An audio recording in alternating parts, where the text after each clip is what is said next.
तो आज हम आपके लिए लेकर आए हैं बहुत ही यूनिक और लाजवाब रेसिपी जिसके बारे में आपने कभी सोचा भी नहीं होगा। और जब आप इस नई ट्रिक से नाश्ता बनाएंगे तो यकीन मानिए खाते रह जाएंगे। तो मुझे सपोर्ट करने के लिए चैनल को सब्सक्राइब कीजिए और वीडियो को पूरा वॉच कीजिए। तो चलिए बिना देरी किए हुए इस रेसिपी को बनाना शुरू करते हैं। रेसिपी को बनाने के लिए हमने यहाँ पर ली है 2.5 कप के करीब मैदा। आप किसी कटोरी या कप से भी मेजरमेंट कर सकते हैं और वजन के हिसाब से ये लगभग 500 ग्राम के करीब मैदा है। तो यहाँ पर हमने टोटली 2.5 कप के करीब मैदा ली है जिसको हमने मिक्सिंग बाउल में ट्रांसफर कर लिया है। मिक्सिंग बाउल में इसको ट्रांसफर करने के बाद हम इसमें डालेंगे 1 चम्मच के करीब नमक। नमक अपने टेस्ट के अकॉर्डिंग कम या ज्यादा भी कर सकते हैं। और साथ ही में हम इसमें डाल देंगे आधा छोटा चम्मच के करीब बेकिंग सोडा। यहाँ पर हमें मीठे सोडे का इस्तेमाल नहीं करना है, यहाँ पर हमने बेकिंग सोडे का ही इस्तेमाल करना है। बेकिंग सोडे को हमने इसमें डाल दिया है और इसको हमने यहाँ पर 1 चम्मच की हेल्प से अच्छे से मिक्स कर लेना है। यहाँ पर हमने जो बेकिंग सोडा और नमक डाला है उसको हमने मैदा में अच्छे से मिक्स कर लिया है। साथ ही में हम इसमें डालेंगे 1 बड़े चम्मच के करीब घी। आप चाहे तो इसकी जगह बटर या ऑयल का भी इस्तेमाल कर सकते हैं। और इसमें जाएगा 1 छोटे चम्मच के करीब नींबू का रस। आप चाहे तो इसकी जगह विनेगर का भी इस्तेमाल कर सकते हैं। इसको हमने इसमें डाल दिया है और इसको हाथों से हम अच्छे से मिक्स कर लेंगे ताकि जो मोयन है वो अच्छे से मैदा में मिक्स हो जाए। तो यहाँ पर हमने इसको अच्छे से मिक्स कर लेना है और इसमें हम डालेंगे 1 अंडा, जिसका हमने जो पीला भाग होता है ना वो ले लिया है और उसको हमने इसमें डाल दिया है। और डालने के बाद हमने इसको अच्छे से मिक्स कर लेना है। अगर आप अंडा नहीं खाते हैं तो आप इसकी जगह 2 बड़े चम्मच के करीब ऑयल डाल लीजिए। तो यहाँ पर हमारी मैदा में मुट्ठी बन रही है, तो यहाँ पर मोयन हमारा बिल्कुल परफेक्ट है। तो यहाँ पर हम थोड़ा थोड़ा पानी डालकर इसका एक डो बनाकर तैयार कर लेंगे। तो इस स्टेज पर हम थोड़ा थोड़ा पानी डालकर इसका एकदम सॉफ्ट डो बनाकर तैयार करेंगे। तो यहाँ पर हमें टाइट डो नहीं बनाना है, एकदम सॉफ्ट डो भी नहीं बनाना है, बस हल्का सा सॉफ्ट डो बनाकर तैयार करना है। तो यहाँ पर हम थोड़ा थोड़ा पानी डालेंगे और इसको अच्छे से मिक्स करते हुए मसलते हुए इसका एक डो बनाकर स्मूथ सा तैयार कर लेंगे। तो डो को हमने अच्छे से मिक्स करते हुए और पंच मारते हुए एकदम इसका स्मूथ सा डो बनाकर तैयार कर लेना है। तो यहाँ पर जो हमारा डो है वो बनकर रेडी हो चुका है। तो इसको हमने 10 मिनट के लिए रेस्ट के लिए रख देना है। 10 मिनट हो चुके हैं तो इसको हम काउंटर पर ले आते हैं। तो यहाँ पर जो डो था उसको हमने काउंटर पर ले लिया है और इसको हमने यहाँ पर अच्छे से मसलना है। तो यहाँ पर हमने 2 से 3 मिनट के लिए इसको अच्छे से मसल के एकदम स्मूथ सा डो बनाकर तैयार कर लेना है। तो यहाँ पर हम इसको खींच कर इस तरीके से इसका जो डो है बनाकर तैयार करेंगे। तो यहाँ पर ये देखिए हमने काफी अच्छे से इसको मसल कर इसका एकदम स्मूथ सा डो बनाकर तैयार कर लिया है। तो लीजिए हमारा एकदम स्मूथ सा डो बनकर रेडी हो चुका है। तो इसको हमने एक बाउल में डालना है और एक प्लेट से कवर करके 1 घंटे के लिए फ्रिज में रख देना है। 1 घंटा हो चुका है तो इसको हम खोल कर देखते हैं। आटा हमारा अच्छे से सॉफ्ट हो चुका है तो इसको हमने काउंटर पर ले आना है। काउंटर पर लाकर हमने इसको एक चाकू की हेल्प से इसके 2 पार्ट में डिवाइड कर लेना है। तो यहाँ पर हमने इसको 2 पार्ट में डिवाइड कर लिया है। एक पार्ट को हम एक साइड में उठाकर रख देंगे और जो दूसरा पार्ट है काउंटर पर उसको हमने अच्छे से एक बार और मसलना है। मसल कर इसकी हमने एकदम लोई बनाकर तैयार कर लेनी है। तो ये देखिए हमारी बिल्कुल लोई परफेक्ट और एकदम स्मूथ सा डो बनकर तैयार हो चुका है। तो काउंटर पर हम डालेंगे थोड़ा सा सूखा आटा और जो लोई हमने ली थी उसको हम हाथों से हल्का सा प्रेस करेंगे। तो यहाँ पर हमने लेना है बेलन और बेलन की हेल्प से हम इसकी एक रोटी बनाकर तैयार कर लेंगे। तो यहाँ पर हम जो नॉर्मली घर में रोटी बनाते हैं उससे बस हमें थोड़ी मोटी रोटी बनाकर तैयार करनी है। तो यहाँ पर हम थोड़ा सा सूखा आटा डालते जाएंगे और जो रोटी है वो बनाकर तैयार कर लेंगे। और रोटी के ऊपर हम डालेंगे थोड़ा सा सूखा आटा और इसको एक साइड से उठाकर 20 सेंटर में हम रख देंगे। तो यहाँ पर हमने एक साइड से इसको उठाना है और फिर हम इसको थोड़ा सा सूखा आटा इसके ऊपर और डालेंगे। यहाँ पर हमें थोड़ा सूखा आटा डालकर इसको अच्छे से फैला लेना है और दूसरी तरफ से हम इसको उठाएंगे और इसके ऊपर इस तरीके से हम इसको रख देंगे। और यहाँ पर हमने हाथों से अच्छे से इसको प्रेस कर लेना है और थोड़ा सा सूखा आटा डालकर अच्छे से फैला लेना है। और इसको हमने एक साइड में उठा लेना है और काउंटर पे हमें डालना है थोड़ा सा सूखा हुआ आटा।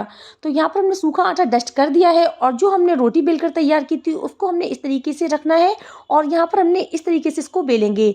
तो यहाँ पर हम इसको चौड़ाई में बेलेंगे, जैसे कि हमने इस तरीके से इसको रखा है उसी तरीके से हमने इसको बेलना है। तो यहाँ पर भी हमने इसको बिल्कुल पतला नहीं करना है, बस हल्का सा मोटा रखना है। जैसे कि हम रोटी बनाते हैं उससे बस थोड़ा सा मोटा रखना है। और इसके ऊपर हम डालेंगे थोड़ा सा सूखा आटा, उसको भी हमने हाथों से अच्छे से फैला देना है और इसको यहाँ पर हमने एक साइड से उठाते हुए सेंटर में रखना है और इसको हमने दूसरी साइड से भी उठाना है और इसके ऊपर रख देना है। तो ये लीजिए हमने अच्छे से हाथों से इसमें प्रेस करना है और थोड़ा सा सूखा आटा डालने के बाद इसको हाथों से प्रेस कर लिया है। तो इसको हमने उठाकर एक साइड में रख देना है और इसी तरह से हमने जो दूसरा पार्ट उठा के रखा था उसको भी हमने अच्छे से लोई बनाकर इस तरह से हमने हाथों से प्रेस करना है और इसको भी हमने एक पतली रोटी नहीं, हल्की सी मोटी रोटी बेलकर तैयार कर लेनी है। तो प्लीज मुझे सपोर्ट करने के लिए चैनल को सब्सक्राइब जरूर कीजिएगा और वीडियो को पूरा वॉच कीजिएगा। तो यहाँ पर हमने इसकी एक रोटी बनाकर तैयार कर लेनी है। रोटी बनकर तैयार हो चुकी है तो इसके ऊपर हम डालेंगे थोड़ा सा सूखा आटा। रोटी के ऊपर हमने सूखा आटा अच्छे से फैला लिया है और इसका एक सिरा उठाकर हम सेंटर में रख देंगे और इसको हाथों से अच्छे से प्रेस करेंगे और इसके ऊपर हम डालेंगे थोड़ा सा सूखा आटा और फिर हम इसका दूसरा सिरा उठाएंगे और उसको भी हमने इसके ऊपर रख देना है और यहाँ पर भी हमने थोड़ा सूखा आटा डालना है और इसी तरीके से हमने इसको बेल लेना है। जैसे हमने पहले इसको बेला था उसी तरीके से हम इस पार्ट को भी बेल लेंगे। तो यहाँ पर हमने बिल्कुल पतला नहीं बेलना है, बस हल्का सा मोटा रखना है। तो यहाँ पर हम थोड़ा सूखा आटा डालते जाएंगे और इसको बेलते जाएंगे और इसका हमने एक सिरा उठाकर सेंटर में रखना है और यहाँ पर अगर आपको लगता है थोड़ा मोटा है तो आप इस तरह से इसको बेल लीजिए। तो यहाँ पर हम इसमें थोड़ा सा सूखा आटा और डस्ट करेंगे और दूसरा पार्ट उठाकर इसके ऊपर हम रख देंगे और हाथों से हमने अच्छे से इसको प्रेस कर लेना है और इसके ऊपर हमने थोड़ा सा सूखा आटा और डस्ट कर देना है।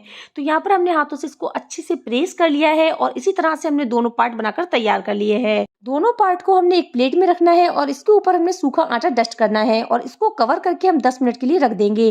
10 मिनट हो चुके हैं तो इसको हम खोल कर देखते हैं। इसका हम एक पार्ट उठाएंगे और इसको हम काउंटर पर ले आएंगे। तो काउंटर पे हम पहले थोड़ा सूखा आटा डस्ट करेंगे और इसको हमने इस पे रख देना है और इसको भी यहाँ पर हम बेल लेंगे। तो यहाँ पर हम इसको ना ज्यादा पतला बेलेंगे और ना ज्यादा मोटा बेलेंगे। तो यहाँ पर हमने बिल्कुल मीडियम साइज में इसको बेल लेना है। तो यहाँ पर हमने इस तरह से इसको बेल कर तैयार कर लेना है। ये देखिए इस तरीके से हमने इसको बेल कर तैयार कर लिया है और अब हम लेंगे एक चाकू। चाकू से हमने इसको चारों साइड से कट कर लेना है। तो यहाँ पर हमने इसको चारों साइड से चौकोर कर लेना है। तो यहाँ पर हमने ये देखिए इस तरीके से हमने इसको कट कर लिया है और इसका जो एक्स्ट्रा पार्ट था उसको हमने एक साइड में रख देना है। इसका भी हम बाद में इस्तेमाल करेंगे। तो यहाँ पर हमने चारों साइड से इसको कट कर लिया है और ये चौकोर साइज में आ चुका है। तो यहाँ पर हमने चाकू फिर से लेना है और इसको यहाँ पर हमने इस तरीके से पट्टियां कट कर लेनी है। तो यहाँ पर हमें बिल्कुल पतली पट्टी कट नहीं करनी है, 2 इंच के करीब हमने पट्टी को कट कर लेना है। तो यहाँ पर एक पट्टी को हमने इस तरह से कट किया है और इसको हम उठाएंगे और इस तरह से हम इस पे रखेंगे और इसको भी हम कट कर लेंगे। तो यहाँ पर हम कट करते जाएंगे और इसको उठाकर एक दूसरे के ऊपर रखते जाएंगे और एक साइज की हम पट्टियां बनाकर तैयार कर लेंगे। तो यहाँ पर हमने एक साइज की पट्टियां बनाकर तैयार करनी है। तो लीजिए हमने जो सारी पट्टियां हैं वो कट कर ली है और इसको यहाँ पर हमने इस तरीके से कट कर लेना है। तो यहाँ पर हमने 2 से 3 इंच के करीब कट करी है, आप अपने हिसाब से कट कर सकते हैं। तो यहाँ पर हम इसको ऊपर उठाते जाएंगे और रखते जाएंगे और इसको कट करते जाएंगे। तो लीजिए हमने इस तरह से इसको कट कर लेना है। तो जो सारी पट्टियां हैं वो हमारी कट कर तैयार हो चुकी हैं और जो इसका एक्स्ट्रा आटा है उसका हम बाद में यूज करेंगे। तो यहाँ पर हमने 3 पट्टियां निकाल कर रख ली हैं और इस तरीके से एक पट्टी को रखेंगे और फिर हम इसके ऊपर दूसरी और तीसरी पट्टी रख के एक साइज में हम इसको कर लेंगे। और यहाँ पर हम लेंगे एक चाकू और इसको यहाँ पर हमने बिल्कुल सेंटर में करके इस तरीके से कट कर लेना है। तो यहाँ पर हमने चारों साइड से इसको कट करना है। तो यहाँ पर हमने चारों साइड में थोड़ा थोड़ा सा कट लगाना है, ज्यादा कट नहीं लगाना है। तो यहाँ पर हमने चारों साइड में इस तरीके से कट लगा लिए हैं और इसको हमने एक एक करके हटा लेना है। तो यहाँ पर हम एक पीस को पहले हटाएंगे और फिर दूसरे पीस को हटाएंगे और एक पीस हम सेंटर में रखेंगे। और यहाँ पर हम लेंगे पानी। पानी लेकर हमने एक पीस के ऊपर अच्छे से लगा देना है और दूसरा पीस उठाएंगे, उसको हम थोड़ा सा टेढ़ा रखेंगे और इसके ऊपर भी हम अच्छे से पानी लगा देंगे। और फिर हम तीसरा पीस उठाएंगे, इसको भी हमने हल्का सा टेढ़ा रखना है और बीच सेंटर में हमने इसको हल्का सा प्रेस कर देना है।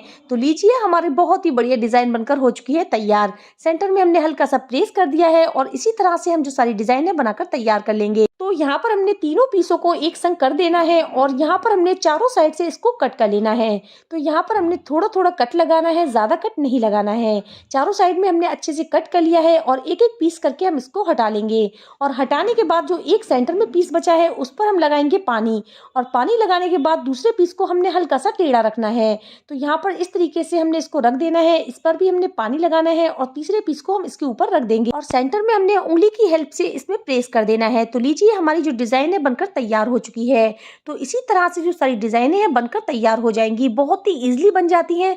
बस हमने चारों साइड में हल्का हल्का सा कट लगाना है और कट लगाने के बाद एक एक पीस इसमें से हटा लेना है और पीस हटाने के बाद जो एक पीस बचेगा उसमें सेंटर में हम लगाएंगे पानी और दूसरा पीस को हमने हल्का सा टेढ़ा रखना है और तीसरे पीस को भी हम उठाकर इसके ऊपर टेढ़ा रखेंगे और इसके सेंटर में उंगली की हेल्प से हम प्रेस कर देंगे। तो लीजिए हमारी बहुत ही बढ़िया और यूनिक स्टाइल की डिजाइन बनकर तैयार हो चुकी है। तो आप इस रेसिपी को एक बार जरूर ट्राई करें। तो चलिए अब हम चलते हैं नेक्स्ट प्रोसेस की तरफ। कढ़ाई में हमने ऑयल को अच्छे से गर्म कर लिया था और जो सारे पीसेज हैं उन पर हमने थोड़ा सूखा आटा डस्ट कर दिया था। गैस की फ्लेम को हमने लो टू मीडियम कर दिया है और एक पीस उठाएंगे और इसको बेलन की हेल्प से हम इस तरह से ऑयल में डाल देंगे और बेलन की हेल्प से हम इसको घुमाते हुए प्रेस करेंगे ताकि जो होल है वो अच्छे से हो जाए। और इसको हम एक साइड में कर देंगे और दूसरा पीस उठाएंगे, इसको भी हम इसी तरह से फ्राई करेंगे। और जब तक हम इसको बेलन से प्रेस करेंगे तभी हमारी जो डिजाइन है वो बहुत ही बढ़िया बनकर आएगी। इस तरह से बेलन की हेल्प से सेंटर में हमने इसमें प्रेस किया है, तो इसी तरह से हमने तीसरा पीस भी इसमें डाल देना है और इसको भी हमने अच्छे से प्रेस करना है और गैस की फ्लेम को हमने लो कर देना है। तो यहाँ पर हमने लो टू मीडियम फ्लेम पर इसको फ्राई करना है और जो चौथा पीस है वो भी हम इस तरह से इसमें डाल देंगे। आपके जितने पीस आए आप उतने पीस इसमें डाल दीजिएगा। तो यहाँ पर ये देखिए इस तरह से हमने इसको प्रेस करना है। इससे क्या होगा, जो डिजाइन है वो बहुत ही बढ़िया बनकर तैयार होगी और जब हम इसे बेलन की हेल्प से डालेंगे तो ये बहुत ही बढ़िया डिजाइन बनकर तैयार होगी। तो इसको हमने पलट लेना है। तो यहाँ पर हम इसको उलटते पलटते हुए फ्राई करेंगे और जो ये डिजाइन है बच्चों से लेकर बड़ों तक सभी को बहुत ही ज्यादा पसंद आने वाली है। आप जब चाहे इसको बना सकते हैं।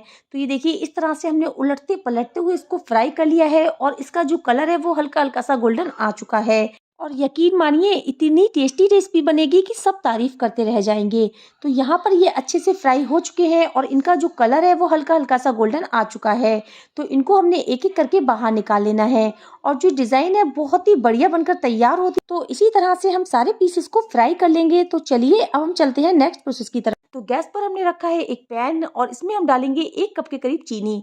तो यहाँ पर हमने गैस की फ्लेम को बिल्कुल लो कर दिया है और इसमें हम डालेंगे आधा छोटा कप के करीब पानी। तो यहाँ पर हमने 2 बड़े चम्मच के करीब पानी लिया है, वो हम इसमें डाल देंगे और इसकी हमने एक तार की जो चाशनी है बनाकर तैयार कर लेनी है। तो यहाँ पर जब तक जो चीनी है वो मेल्ट ना हो जाए जब तक हम इसको चलाएंगे। इसको हमने अच्छे से मिक्स कर लिया है और इसको हमने लो फ्लेम पर 5 से 7 मिनट के लिए छोड़ देंगे जब तक ये उबलना शुरू ना हो जाए। तो ये देखिए हमारी जो चाशनी है वो उबलने लगी है और चीनी भी अच्छे से मेल्ट हो चुकी है। तो इसमें हम डालेंगे 1/4 कप के करीब इलायची पाउडर।